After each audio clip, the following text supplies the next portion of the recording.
I would agree with that, yeah, because with a Zeus 5, he's basically just adding damage, right? So they need to add disable or tempo somewhere, and Puck is going to have to be the guy that does it until Centaur gets a Blink Dagger, which is going to certainly take time. Centaur will probably rush a Vanguard.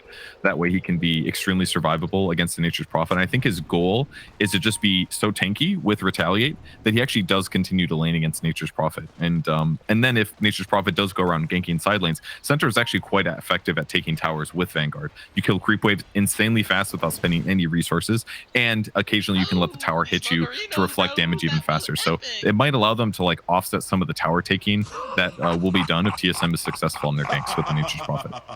It's always fun too. We're starting to see some of these different heroes getting picked up with the new patch. A lot of these sort of supports that are going to be able to do a lot of heavy harass. So, you know, like we said, we don't see a lot of that position 5 Zeus, but this is a hero that does fit the bill in terms of being able to harass in lane quite nicely. Yeah, he'll be okay. I'm not completely sold on it just yet. I don't know which skill. He'll probably get Lightning Bolt, I'm guessing, but I could be wrong. It could be Arc Lightning. But Lightning Bolt will scale better, a little bit better in these like mid-game skirmishes. He does get Lightning Bolt. But I mean, it's going to cost him a lot of mana to spam this out. You know, one usage here is going to hurt Wind Ranger a little bit, but he's already got a headdress. I don't know. We'll see how this works. I feel like they kind of pivoted their Zeus into the 5. Maybe not necessarily because they wanted to, but maybe more likely because of how the draft developed. So I don't know. Maybe Fata can prove me wrong. He does like these weird heroes, but I'm not quite sold on Zeus 5 unless he has a really good laning stage. Well, now's the chance to see what it can bring to the table for sure. But very interesting the way that we've seen the change in terms of supports now that the salves have been, you know, nerfed a bit with the fact you can't just feed them to, well, you've been taking a lot of harass here, yikes. But the fact that you can't feed it, we're seeing a lot of these supports as well that are able to take any sort of salve for themselves and then turn it into the, you know, the HP right back for their core, right? Like we've seen the Abaddons, the Ios, obviously, things like that. Yeah, those heroes can be, like, healing your core is obviously very, very important here. Fought actually off to a great start on the top lane. Between his 62 base damage with these 3 Iron Branches and his Lightning Bolt, he's actually done a really good job against Moon Meander here. So one of the downsides when you go for this headdress build, that your traditional support duties are just not going to feel nearly as good. So if you feels relatively comfortable laning in the 1v1 while Zeus is beating up Wind Ranger, then that's already a nice start for them. Yeah, I know you're not always sold on the picking up the headrest super early for the supports here. I'm not always into it, but pro players have consistently, maybe not consistently, but in many times said that that is the correct way to go. So I'm probably just wrong on that one. But in this one case, I guess the other cool thing that Zeus really offers here, super easy dewarding on the small camp. He can actually just commit a Lightning Bolt to it instead of having to buy a Sentry. So he already got a pull off, denied 2 or 3 creeps already off the bat. So nice start, and wow, a nice kill too. Yeah, very nice setup there. You can see the value of the tag team shards and of course the stomp. Lots of lockdown. Very difficult to play that lane because, you know, a Clockwork melee wants to be up in your face, so it does have to be a bit careful with that positioning. But yeah, we're seeing this value of Fata on the Zeus 5. It's a good solution to a Wind Ranger who just wants to harass, you know, win run away. It's not that easy when you're faced with the magical nukes of the Zeus. Yeah, the more I watch this, I think he's just very confident in playing this because his base movement speed is high at 315. His base damage is high. The dewarding aspect is there. Like it's given him a nice advantage, and to undercut the Wind Ranger, maybe didn't expect Wind Ranger to be here. I mean, if it was like a clock, it would have been a little bit harder. I guess it was Moon Meander playing, so he expected it. But now so far off the bat, Moon Meander's had to spend a lot of regen to offset this damage that Fought has thrown at him. That's pretty cool to see, actually. Just the solution to that Wind Ranger. We've seen a lot of the support coming out, especially after the major. So Zeus gaining, those stonks are going up for Zeus, for sure. They are, for sure. I mean, her laning stage has always been just kind of mediocre on the Wind Ranger. It's fine. Wind Run is quite effective, but she's not the best laner. Her value really comes in the mid game when she's moving around landing shackle shots and getting Gale Force. So if you can outlane her, that's one good solution to try to make her impact feel a little bit less. Because Fata bought all tangos, he got Ironwood branches, mangoes here. See, his entire goal here is just to try to beat up his opponents as much as possible. Do you think it's value to pick up something like raindrops in this lane to try to deal with a bit of this? Oh yeah, for sure. I mean, almost every support is happy to pick up a raindrop at some point in the laning stage just because of the mana regen and stuff. It's basically always value. Continue so far, Leslau having a great game so far, 21-2. Plus he got that first blood, so his Ring of Health is up. He got 1 bracer as well. Vid Booster is 600 gold away. And once he gets that, Tomato basically can't do anything in this lane in terms of pressuring him unless there are ganks. So that could be a really good thing that makes Tomato homeless in terms of laning stage and forces him to either go for ganks or to jungle, which is fine for Prophet, but not nearly as good as it is to stick in the lane for longer than normal. That's true. They do have the option of being able to teleport to another lane. In fact, I believe in the past when we've seen TSM play this in particular, you will see that the rotation comes in fairly early up to this top tower once they feel like they have the advantage and they've got the levels on their offlane. Moonmeter does have to be careful. Fata a little bit low on the mana though. On the bottom lane though, Tomato is going to get cleaned up and Dubu's going to just try to push them away here, burn a little of that mana. Do what he can, but Fata is getting a bit harassed. We'll turn the harass right back around over onto Saberlight. Just poking a little bit. Don't quite have the damage to fully shut him down right now, but... Yeah, everything's going great for Quincy crew right now. I mean, the interesting MSS set doesn't even have Snowball yet, actually. He just went for Ice Shards with Tag Team, so they're just beating their opponents down. And again, they can't really respawn that damage towards Leslau. The Treants hit him, he's doing AoE damage back without spending resources. All he needs to do is ensure that he has enough regen, and the Treants basically just aren't a problem at all. So this is a really cool solution to that Prophet carry here, with Leslau playing the Centaur. Yeah, definitely not a hero we're seeing a lot of, but it's one of the nice things about watching these top tier teams is seeing the solutions that they come up with that we might not have thought of. So yeah, and he's utilizing double edge pretty much all the time here to nuke the Treants, nuke his look at his last hits so he doesn't get denied. He's just in a commanding lead here, 34 last hits compared to the 27. And Tomato's still definitely within like a decent range, but getting 2 kills now for Leslau is going to put him in a great spot. He's even buying the 5.5 minute Quelling Blade. Can we get the average time for Quelling Blade on a Centaur stat, please? We'll give them a probably moment. Not a lot of data. They have so much data, guys. Like they know exactly how many trees get cut down. You never know. You never know. It's almost always started with likely. But Dubu does spot out the Tusk over here, so let's get the Snowball connect, the fall with the Avalanche, they'll throw up into the air, and this should be a dead MSS. Quincy's just going to give off a couple of these little planks, but Fata also making this rotation. I'm going to try to back him up a little, and so is Moon. Yeah, and that's a nice haste turn that I'm sure they would have liked to have grabbed on the side of Quincy, but with Moon making this rotation, Shackle not going to be able to quite land there. But they do ensure that this haste stream belongs to Bryle. Goes for a little bit of that avalanche. Radiant's gonna back off. Oh no! Nobody saw that. All right.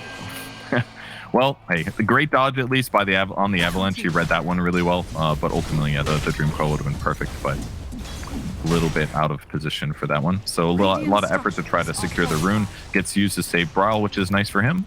But in terms of last hitting, Puck's a little bit behind the Tiny, but not a huge amount. It's maybe a level, so getting hurt a bit by this. And not getting the refill is going to hurt too, but... Oh boy, I don't like that voice line. Yeah. They really like that intentional cringe, don't they? I think they're looking for stuff that you know, is spammable and that will irk people, and clearly it's irking you, so it's achieved its goal.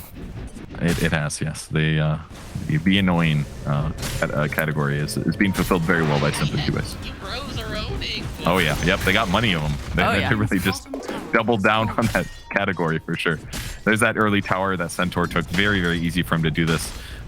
Just cuts the creep wave, tower slaps him a bit, he does not care. Boots now Vanguard. He's actually going to get a phase boots too. Usually Centaurs just sit brown boots for the entire laning stage thinking like, oh, I'm going to get blink and I don't need phase boots. It's not important. But it's kind of cool to see him do this because he feels so far ahead that he's going to go for it. Okay. I mean, it's not like it's something that's going to take him an excess amount of time to really pick up.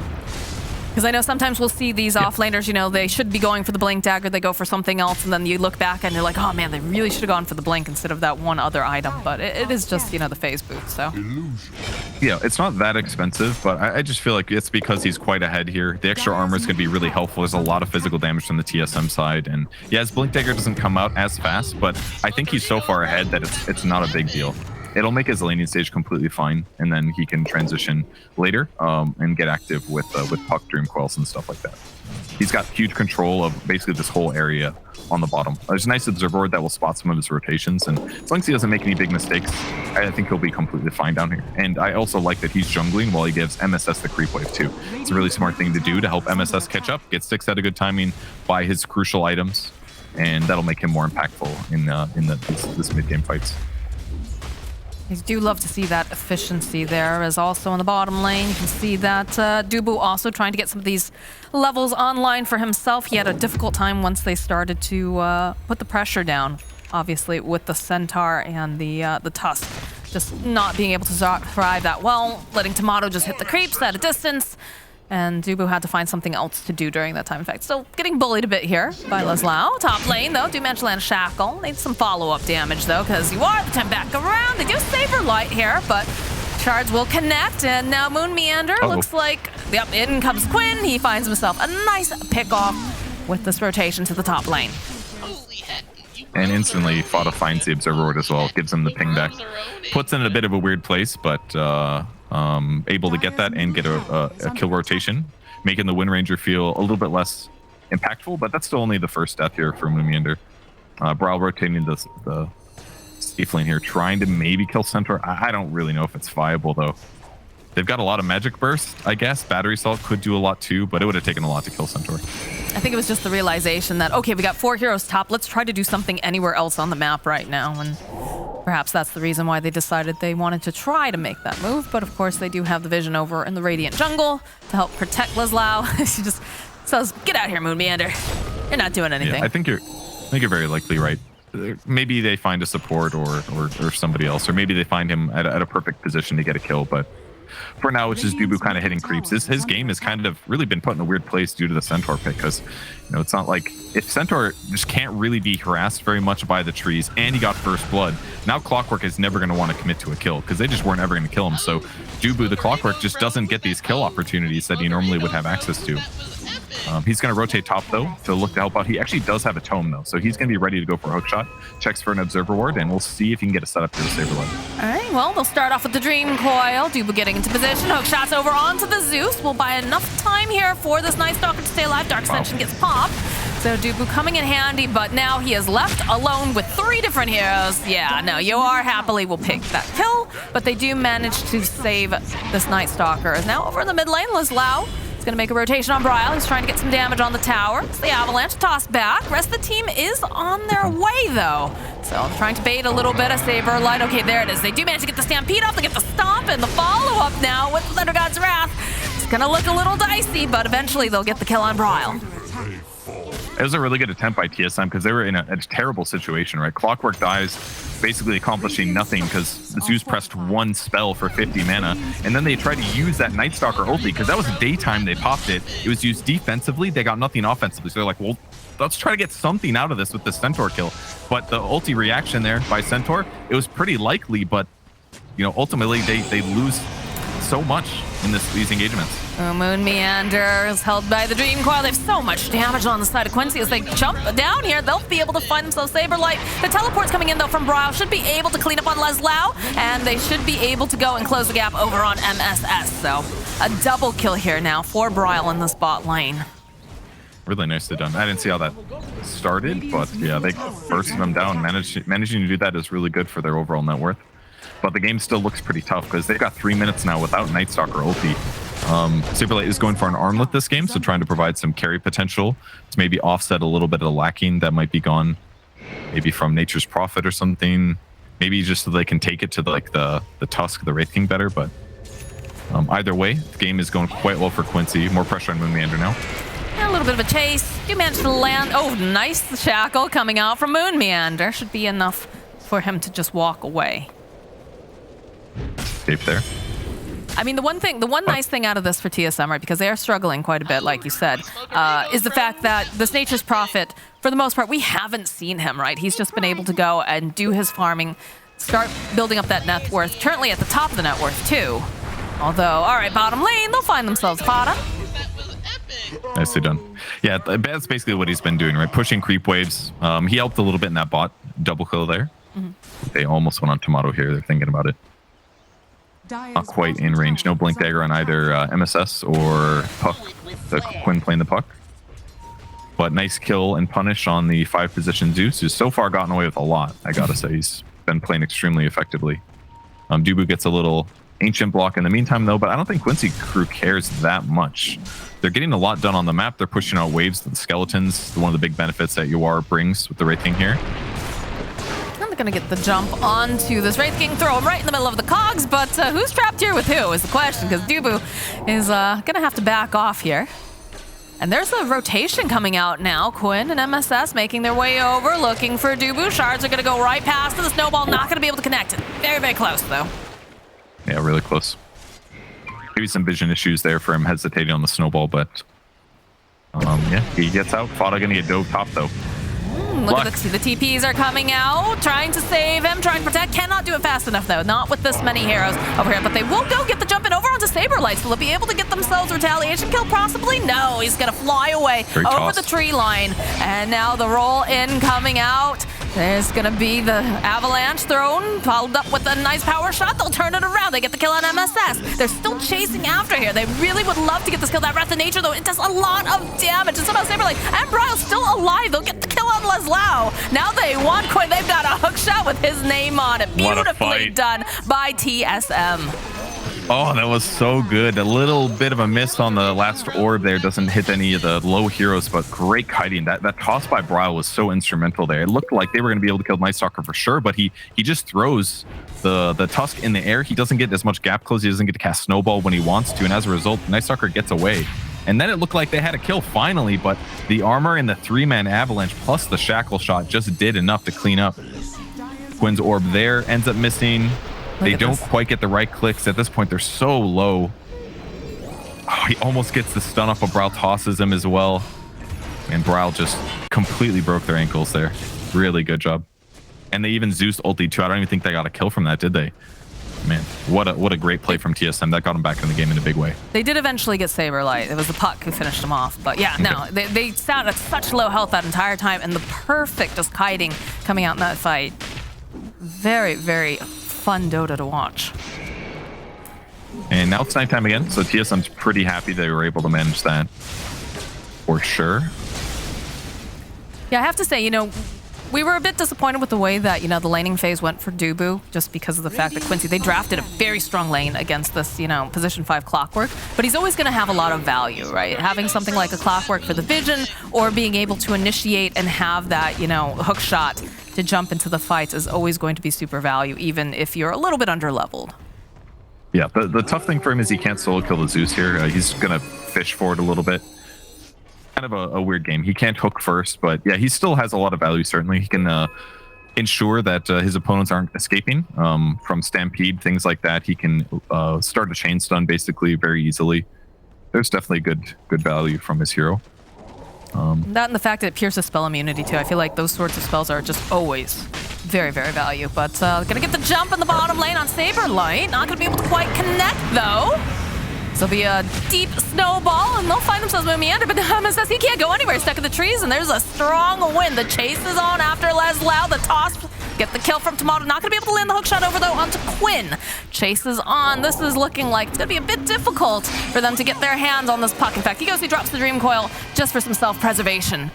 And they finish off Saberlight, the position 5 Zeus. Coming in hot. That was nice.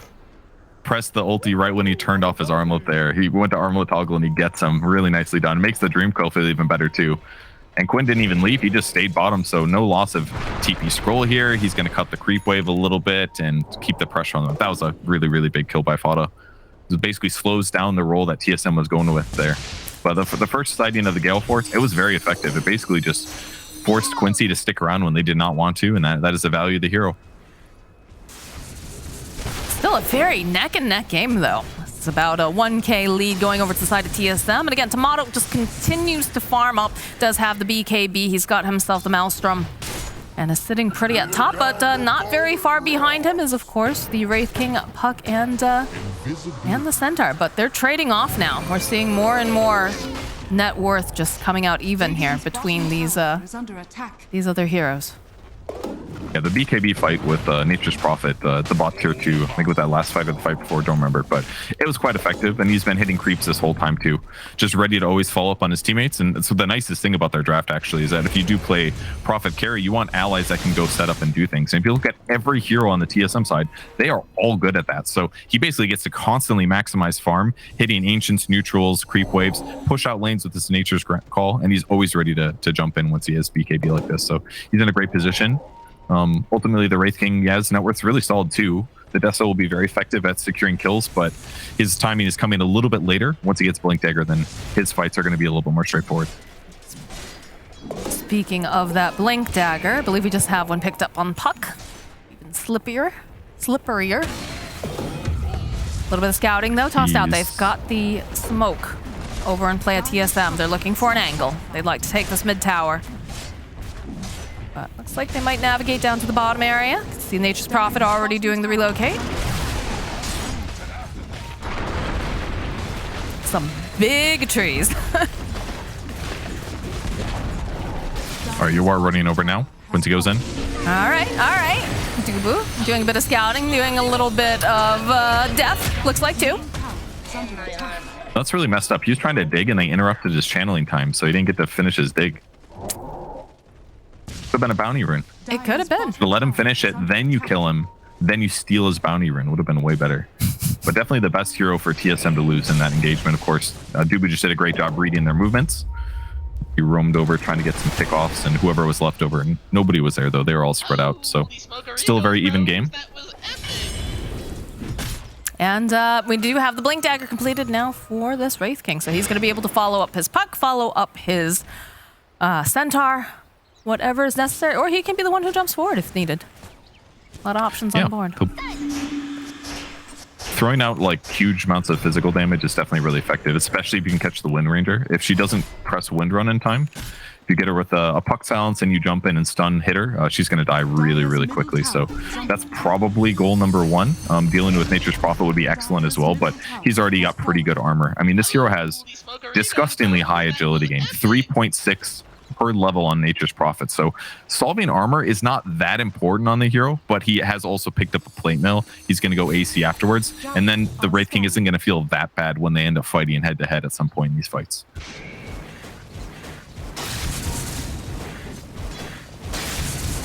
You see that Quincy crew are grouping up towards this middle area. Could be going for a smoke. In fact, that's indeed what they're going to do. 5-man smoke, make their way through, see who they can catch, and they are pinging around the Roche pit.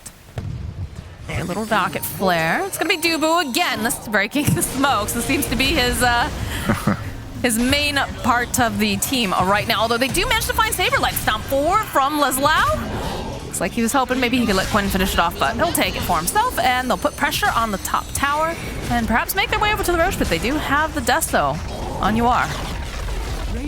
True, and now with dead heroes, they can definitely start it. I don't really see them contesting. It's not worth the buybacks for just first Roshan.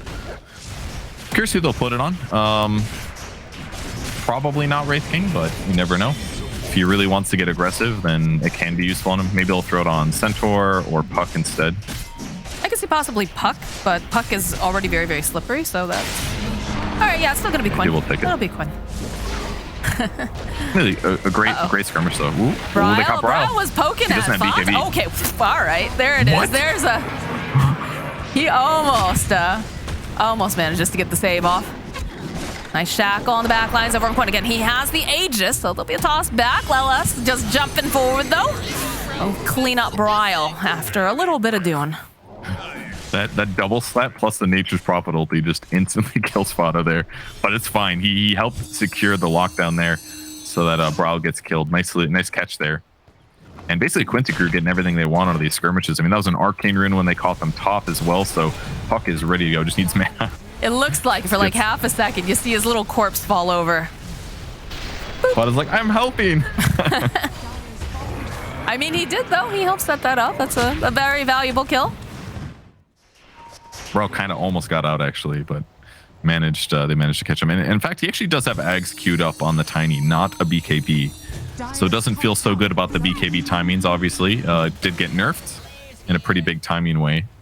But if he gets Ags, that's we haven't seen it in a while. It was very popular That first TI that OG won, I believe, was the first one, TI 8, but kind of fell off for a while. I've heard that the Echo Saber does work with the Ags right now, so you can get kind of perma-slow with it.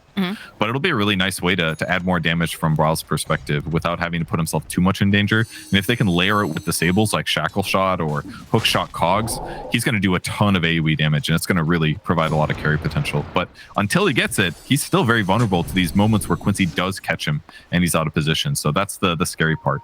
If Quincy keeps picking him off on the map, they're going to keep using those momentums for map control and objectives like more Roches or towers. So it has positives and definitely some big negatives.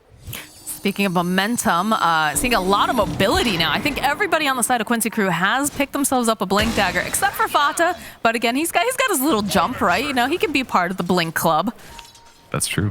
He doesn't need it. He does not, no. But it is really interesting because they have been super aggressive and being the ones who, you know, get these initiations in first a lot of the times, unless it's just Fata, you know, baiting like this. Because you see this this movement top. Here's Dream Coil over onto Bra. Hookshot, though, coming in through from Dubu. Saber Light throwing out the slash. They'll end up losing Fata. Are they going to end up losing the pot, though, is the big question. This is a very big kill if they can get it. Quinn is going to be able to just hide away for the moment. Blink forward, throw out an orb, get a little bit of vision. They can see Dubu over here, so they'll finish off, and Quinn jumping in to be a part of the fun. All right. Could have been a little worse there. I was scared that Puck was going to die, too, but... He's the Aegis, too, right? Punish the Zeus. Yeah, but you obviously don't want to lose it. I mean, this is 2 more minutes on the map that you get to keep it and continue to be aggressive after the pickoff. That was also Dark Ascension being used. We're at 25 minutes now, so I assume it's going to be nighttime, so he's completely fine. Still gets to play Dota. You bros are owning. Why is Saberlight having such difficulty in this particular game? Like, it feels like, you know, I like the idea of this Night Stalker giving the vision. It's got solid silence, but he just hasn't been very effective in the way that... I think he's been doing fine. I mean, they're just having trouble taking skirmishes in some places against Quincy Crew. They have a lot of tanky heroes. Maybe they felt behind a little bit. Wind Ranger is a little bit vulnerable. There's a lot of dangerous things to deal with. And he had that bad first, like, nighttime. He popped Dark Ascension just to run mid for them to die. Then it was daytime. That's probably why you're feeling the difference here. He hasn't had that normal, like, Dark Ascension gets used, I get 1 or 2 kills. So he hasn't been on the same snowball. That's basically why. It's like a tempo thing. Is MSS stuck in all those treants over there? Wow. That was actually crucial surround. Oh, and then it goes Tomato to finish the deal. Gets Fata, gets MSS. That was ownage by Tomato. The surround there guaranteed that MSS couldn't chase. They couldn't continue chase Brawl, do damage, and then once again his ultimate just does an insane amount of damage when used properly.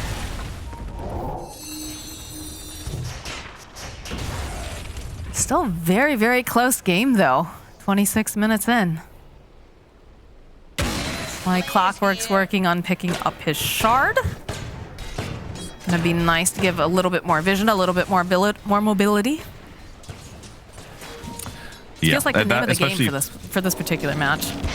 Yeah, the vision will be really huge in cases that Night Stalker can't use it, at least. Slow. Follow up here from Quinn. Yeah, you see Duba turn around. He's like, do we want to go on to this? Do we get the tree out? Puck's kind of in trouble. Hanging out here. They're considering it because in comes Saberlight. They can get that silence, the AoE over. Yeah, that's beautiful here. As they're going to try to chase after Quinn. They'll cancel it out. Hookshot going in over onto Leslau. They'll kill the Centaur. They would love to get Quinn, but he is pretty difficult to get their hands on. Maybe they can get themselves Fata. Making his way a little bit closer. You are, though, jumping in. Does seize this Night Stalker. They go right past it. They're like, all right, we're going to end up losing Saberlight, but we'll get ourselves a Fata. And now there it is. There's the Dream Coil with the BKB over on Uward, just cutting through Bryle. They've got plenty of nuke damage. It's a double kill now for the Wraith King. That feels like the first huge entry into the game that Uwar has had. I mean, his KD is great. It's 5-0-3, but that one was so crucial in a moment where Quincy was really on the ropes. Puck's Aegis got burned. He's running for his life. They end up being able to turn Zeus's death into so much more. So really nice moment to jump in and guarantee that Wraith King or the Night Stalker death. That's like the scary thing about Night Stalker. He runs at your teammates, and if you don't have somebody that can just do a stun and huge amounts of physical damage, Night Stalker just feels so obnoxious with BKB. But in that case, he catches him. Didn't press BKB in time, or he bought BKB after, I'm not sure which. and then ultimately providing what you need. Sometimes we see it from like a TA, can be really nice. Night Stalker runs at your supports, you just give him a little meld strike and he's like, okay, I'll leave your supports alone. You know, you need that carry to back you up sometimes. Otherwise the Night Stalker just gets to abuse you. Holy heck. That meld strike just lasts forever, it feels like. It does, but it's ultimately just so much damage, amplifies your teammates, fits really well Tusk as well. It's a lot of physical damage output from him. All right, well, we've got ourselves the Sprout leashes. Pretty common here over on the Nature's Prophet.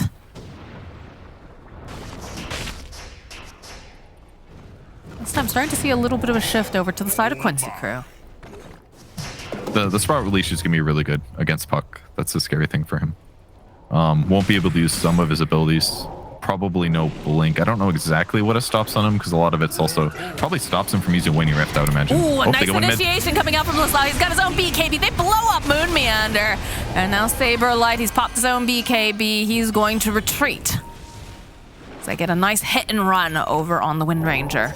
Do you finally finish up the Agnum Scepter here for the Tiny? So we have 3 volley online for Bryle. Okay, let's see it. Let's see how this goes. I assume it comes down to initiation, basically. His teammates go in, he can drop the tree volley, do a huge amount of damage. He's going to have to play back a little bit. He's still not queuing up BKB, by the way. Queuing up a Daedalus afterwards. Really aiming for this to be some of their late game carry potential. And I think they'll be fine in that sense. Sometimes Nature's Prophet can fall off a little bit against other carries, but against Wraith King, I think he'll be fine.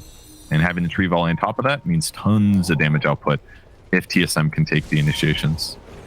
It does seem like Quincy is very willing to spend their resources to get any pick off because it does just buy them more time to go later and later into this game. Well, it's paying off for them for sure. Smoke play coming out from the side of TSM. And Vizrune's gonna get picked up by Bryle. Turns around, he sees Quinn. It's gonna be the hook shot in from Dubu, but just a little bit too fast there. Not gonna be able to go and finish up as they drop the Dream Coil. They'll end up losing MSS. UR is here though, and they're still leashed up over on the side. Jet coming out from Dubu. He's just gonna flail around, but he can't hit anything. He's got no way to go and hit any of these heroes when those trees are wrapped around him. So we'll hold UR in place, and Bryle will pop the Invis rune. I'm sure he's thinking about Fata here. Look at this. He sees the lightning bolt's already been used, but doesn't know where all the rest of the team is. So it looks like he's going to be careful of it. That was a Quinn's Force Staff, by the way, to get him out of danger. And he really needs it this game. Against the leash, against the Night Stalker, if he's silenced or caught in that, he needs a way to get out. In that fight, it was super instrumental. Allowed him to disengage, get out of the Night Stalker slow or silence, and then land a monster Dream Coil on 3 heroes. And between like Witchblade and the Enchanted Quiver, like him dealing damage and countering heroes like Wind Ranger is just really, really likely at this point. Yeah, it's definitely a nice pickup. Did have the, there was a Quelling Blade, I think, over on UR. Just wasn't able to swap it out fast enough, it looks like, but you have to be very aware of that as well. It's a hard decision at this point. You don't really want to, he's got all of his items, you know, you can't really make the swap. Motto finding this opening over onto Laslau. 3 volley coming in hot. And that's going to be a dead Centaur. The true anime moment. He throws like 4 trees, and then before they hit, he blinks in and also avatosses. Very cool. Trees are on the side of TSM today, that's for sure. That's true. These Mozarinos, bro. Kind of a interesting Laslau build as well. Gonna go Heart now. He's got the Shard, got a Crimson Guard, little Cloak of Flames. Not too much magic resistance, but he's just going to go for as much HP as possible. Try to be super tanky. It's one way to like play the game, you know, if he gets focused on and can get some double edges off with BKB and force all the damage to be on him, it's going to make a lot more space for Zeus, Puck, and the Wraith King to do tons of damage. So it's kind of a different take, but his net worth is quite stupidly high for a Centaur, so I think he's very pleased to go this build. Just to have like a fun carry like offlane. I feel like we're seeing more and more of that recently with these offlaners. They've been a bit greedier and picking up items. I mean, the first one that comes to mind, right, is Amar with the way that he plays, but definitely happens seeing a bit of a trend on that. Yeah, it's kind of cool to see like net worths move around a little bit. Some 5-position heroes hit a lot of creeps. Some CM, some games, sometimes some other heroes.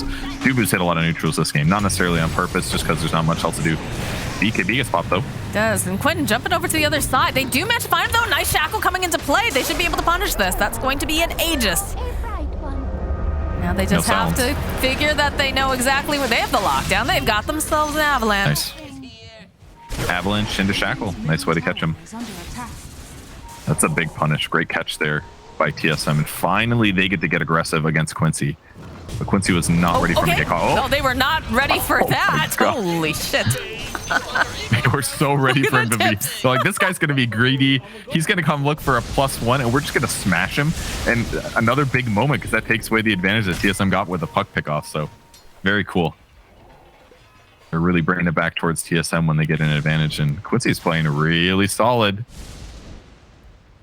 They're hunting down here for Dubu as well. They had that. Oh, they find him. Oh, look at that. That big chops. Don't even need to be here, MSS. You are had it all under control. Are these cogs invincible? What the hell? +2 power cogs it. It's a 6 attack to kill 1 cog. Oh, or wait, no, it's 4. I don't know why that took so long. Yeah, that was an oof moment. He got blown up so fast. See the state of the game They were now when smoked, there's an right? Aeon. Yeah, they were smoked hiding in the triangle. And he just happened to make his way over. They knew exactly where he was going to be. That's kind of cool. That like they smoked probably to get to puck in time. It didn't work out, so they're like, oh, well now we can just use this to fish for a kill when Night Stalker doesn't expect it, you know? Absolutely. It's like a nice way to clean up a bad situation. And our position 5 Zeus has finally achieved his Agnum Scepter. Very powerful. Very good indeed. Ups and he just procced the Aeon disc on Wind Ranger. That was a fresh Aeon disc. Destroyed for nothing.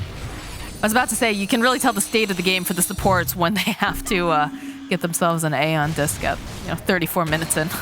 It's a bit rough. Yeah, Hard knock life. It's really scary for Wind Ranger. There's so much jump burst against him. Got to be very careful. And as soon as Zeus ulties, he ulties, he nimbuses, and he's like, I'm going back to Fountain. That's like way too much mana.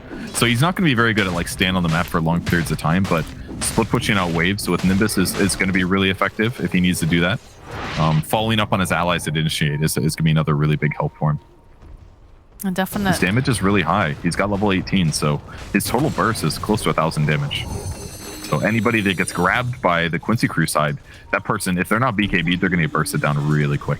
I mean, he's just essentially a cannon at this point, of just a very glass cannon when you consider that he's got the brown boots, the Ag Scepter, and just the ring of Basilius. But like, that's exactly what they were planning on, right? They wanted him to just have mass amounts of damage, maybe do a little bit of D-ward here and there. He's not meant to necessarily stand toe-to-toe in these fights.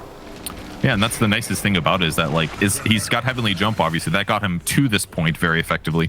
But even he can just, all of his range is so high that he can just stand really far back. Most of his value is the Nimbus and the Thunder God's Wrath. It's okay if he doesn't cast Lightning Bolt or Arc Lightning in a lot of these little skirmish positions. So it's a great position to be in for him. And now, right now, it feels very effective. He's definitely doing more than a 5 would be able to do in most cases. They find themselves Ewar, but immediately, it's not looking great here for Saberlight. Cogs, now he's gonna have to fly over. They'll jump over onto the back line. But Yuar's just gonna spend a little time. They'll still end up losing Dubu. Oh, the push here with those Gale Force winds. I'm not sure if Moon wanted them to be pushed towards him. That was this gonna be the snowball, and they'll follow up. They find themselves Brile. He is trapped in a corner with trees and shards and everything nature. It's a double kill for Yuar. Quincy's just so confident fighting because Yuar just forced that by himself, and they hookshotted him through BKB, and they locked him in this like prison of cogs and trees for seconds and seconds. But the chase from Quincy was so strong. The coolest move there was MSS. He blinked on top of, I believe, Wind Ranger, and then he snowballed towards Tiny. So he got 2 stuns out of a snowball instead of just 1. Really cool add-on to make his value more effective. There was a gem dropped as well. They didn't spot it, but they're totally fine with this. They're going to get a Rax here. Good reveal of the new blinks too. They got the overwhelming blink, the swift blink, Saberlight. Oh, the jump forward again coming out from Leslau. Throwing out the Wraith Fire Blast. Hookshot comes in though. Is it going to be enough? No, it doesn't manage to save him. It manages to catch a couple, but it cannot save Saberlight. Just buys him a bit more time. The Dream Coil's going to get used. And I can see that Tusk has to run away. They'll throw the trees out, protect Dubu a little bit more.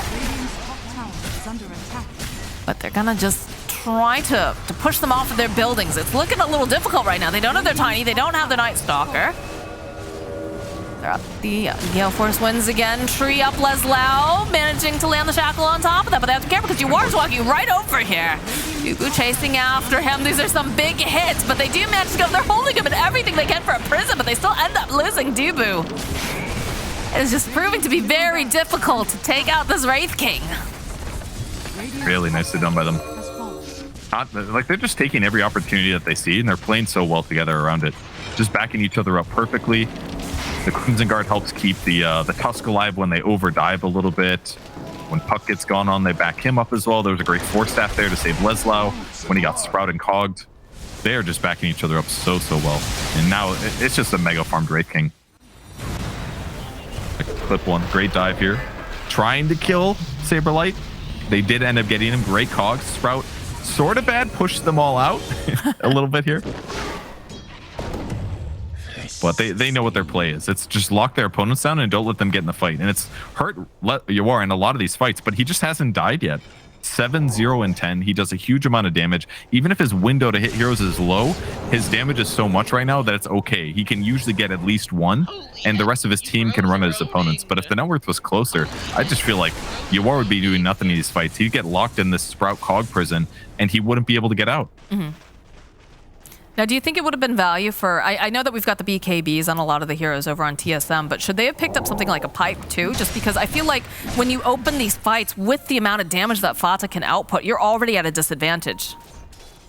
That is a tough thing to deal with, but it feels bad to buy a pipe just to stop like some of the Zeus bursts. Right. It's good against Quinn as well on the Puck, but there isn't... It's kind of a hard item to buy right now, unless you have like a mega tanky offlaner.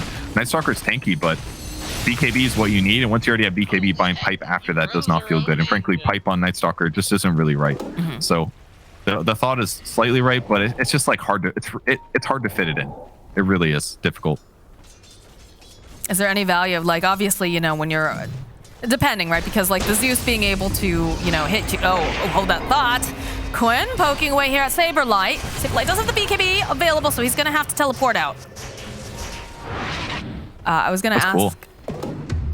Is it one of those things where, like, you know, a Glimmer Cape could be potentially just helpful for one of these supports too, because they're having a lot of difficulty. They have an Aeon disc over on Moon.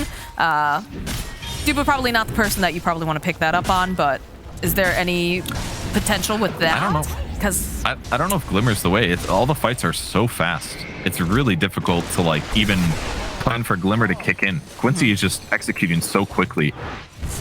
Even just like, for the everyone's cloak, dying within like 2 seconds. Like for that little bit of extra magic resistance sort of thing. Oh, okay, Dubu is gonna be the sacrifice, but I'm not sure if they're gonna be able to get everybody out in time. Yeah, Bra, he blinks. They'll go for the stampede. They want this catch if they can get it. They get the silence, but he's already popped the Dark Ascension, so Saberlight should be safe here. Like, you're right, Glimmer Cape is a great way to save these people that get gone on, but the scary thing is that people are dying so fast that I don't even think the magic resistance that Glimmer will... I don't think it kicks in fast enough. They're like jump stunning a guy. 3 heroes are using their abilities at the same time. A lot of it's physical. Wraith King, the stuff that Tusk is producing. I just don't even feel like Glimmer is quick enough. That's the problem. And even if you Glimmer, the range is so short that you're probably the next guy that gets gone on. It's just the Quincy crew lineup is just so quick and so good at jumping that it's difficult to back each other up. And this truly is like the way to play this game. Yeah, I was about to say, like, they have such a very, like, diverse draft over on the side of Quincy crew. You've got plenty of physical damage, but you have a lot of magic on top of that. So even something like a Ghost Scepter isn't effective. Holy heck, you bros are owning. It's really tough when they're playing this coordinated. Really is a next level game. Yeah, it's looking great. They're just camping out Roshan here. It will respawn right now. All right, Quincy. They do spot it instantly on TSM. We'll see if they can do anything, or are they going to split push? It looks like they're going to try to fight it. They've already deployed the trees over there, so throw out a rocket, see what they can find. Sprout is getting low. Okay, they'll go. They use the Nimbus, but Dubu does have the jetpack. It's going to be above the tree line. Puts out the hook shot, slows them down just a little bit. MSS, though, with the punch. Secure. Motto's in the bottom lane.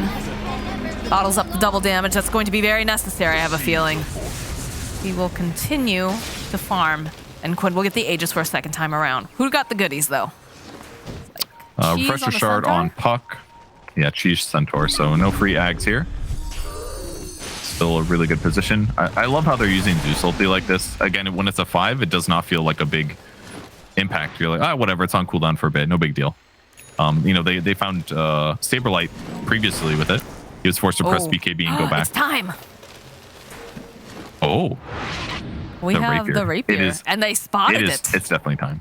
They spotted it too, so they know exactly what was just Man's purchased. got an AC in his backpack. He is so freaking farm still. I cannot believe he has so much net worth, actually. This is really impressive. I mean, The we power talked of about profit that. carry. We talked about that too. The fact that like a lot of those fights, he show up every once in a while, but for the most part, we didn't see much of Tomato because he was just allowed to move around the map and hit creeps. But the real big question is, was it enough? Is it going to be enough? Is it going to be able to salvage this game for them? It's a 19k net worth lead going over to the side of Quincy crew, and they're looking very, very strong, especially with the coordination that we're seeing. I mean, he's got tons of damage output, so it's definitely something to be worried about. If he can get on top of some of the squishier heroes that can't defend themselves very well. Zeus is a great example. He's still only got Heavenly Jump. He does have Refresh Orb, so you could do it twice if you really needed to, but they can land some disables on Puck. That would be great as well, but they're just kind of limited. Their major effectiveness was a lot of like Night Stalker silence in the early mid game, but Quincy crew avoided those timings well enough that now they just have enough survivability on Puck. The Force Staff, the Blink, he's got a Kaya Sange and Octarine. His raw HP is quite high. His armor is not that bad, so it just doesn't feel as effective to play Night Stalker at this point in time. Once he gets Nullifier, maybe it changes things up a bit because he can't Force Staff away. That could really, really help here for Saberlight. But buying that, it's going to lose him his buyback, and that could mean that the game just ends if they take one more bad team fight. And that looks likely with Quincy crew being this ahead in net worth. I was going to say, I feel like Tomato consistently has just been trying to do these split pushes. But at this point, I also feel like Quincy crew, they can kind of ignore it a bit, right? Because they're up with this advantage in terms of the buildings that they've taken out. Yeah. And if you've been watching Tomato, he's been in the base a lot. Oh, look at that. The stun immediately. Okay, Gale Force Wind's trying to do something, but just not going to be able to do anything to ours. He just cuts through two heroes on the side of TSM. They do a buyback, and they're going to make their way, though, down to the bottom portion. Try to take out this tower. Bryle seeing this opening. Doesn't even ever toss up. This is the silence right into the back lines. But again, they got that BKB over to Tomato. He's doing a lot of damage. Just takes down MSS. He's got to get out of there quickly. Does have the silver red. He's going to back off. Saberlight, he bought back. So did Do, but they're going to try to fight. But it's a little bit scary for them right now. These wins, though, there's no BKB available this time for Yawar. Are they going to be able? They latch. Shackle. Jump forward again. Can they get enough damage down? Leslau, though, trying to protect him. We'll be able to take down Saberlight. He just bought back. It's a dieback. Not going to be able to be a part of this. As Bryle also not going to be able to be a part. He has no buyback. Dream Coil gets used. Dubu has the little rocket pack, though. He's going to try to get into the base, but it's just it. They call GG. Quincy Chris just playing too gosh darn well. They really did. I mean, the laning stage for the Centaur pick worked out excellent against the carry Nature's Prophet, and even though the Nature's Prophet was mega farmed, I feel like he was a little restricted on the map in terms of the split push. He didn't feel near